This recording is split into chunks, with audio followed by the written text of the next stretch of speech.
ఢిల్లీలో సీఎం రేవంత్ రెడ్డి పర్యటన, కేంద్ర మంత్రి మన్సుఖ్ మాండవ్యతో భేటీ, మరికొందరు మంత్రుల్ని కలవబోతోన్న సీఎం. రేవంత్ కు కర్ర కాల్చి వాత పెట్టాలి, అధికారంలోకి రాగానే ఎగిరెగిరి పడుతున్నారు, బీఆర్ఎస్ క్యాడర్ ను వేధిస్తున్నారన్న కేటీఆర్.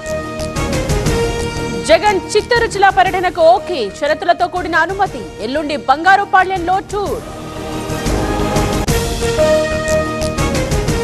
పిల్లల భవిష్యత్ కోసమే విద్యాశాఖ, గత ప్రభుత్వం బీఆర్ హైస్కూల్ మూసివేసింది, యూనివర్సిటీలను అభివృద్ధి చేస్తామన్న లోకేష్.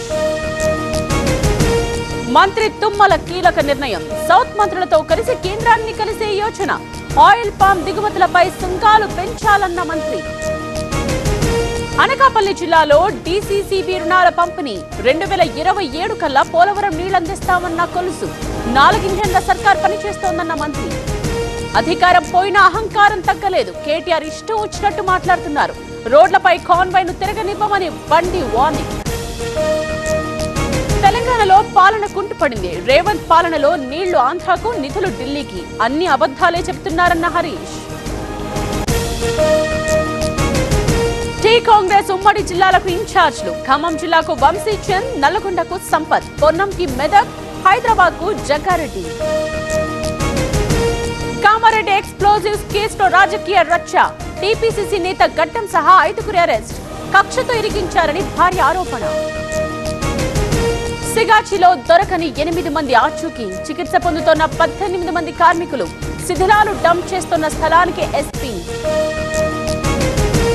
ఏపీలో సైకో పాలన కొనసాగుతోంది, పోలీసులను బెదిరించి తప్పుడు కేసులు పెట్టిస్తున్నారు, ఎన్ని కేసులు పెట్టినా వైసీపీని వదలనన్న పేర్ని. వల్లభనేని వంశీకి అస్వస్థత, శ్వాస తీసుకోవడంలో ఇబ్బంది, ప్రైవేట్ హాస్పిటల్లో మాజీ ఎమ్మెల్యేకి చికిత్స. పార్వతీపురం జిల్లాలో సంధ్యారాణి టూర్, తొలి అడుగు కార్యక్రమంలో పాల్గొన్న మంత్రి, గిరిజనులతో కలిసి హింసా నృత్యం. బీహార్లో ఓటర్ల జాబితా సవరణ ఆపండి, జాబితాలో వలస కూలీల పేర్లు తీసేయొద్దు, సీఈసీకి మజ్లిస్ ఎంపీ ఓవైసీ విజ్ఞప్తి. భారత అమ్ముల పొదిలో మరో అస్త్రం, పూర్తి స్వదేశీ పరిజ్ఞానంతో మౌంటెడ్ గన్ సిస్టమ్, డిఆర్డీఓ విఆర్డీఈ సంస్థల సంయుక్త తయారీ.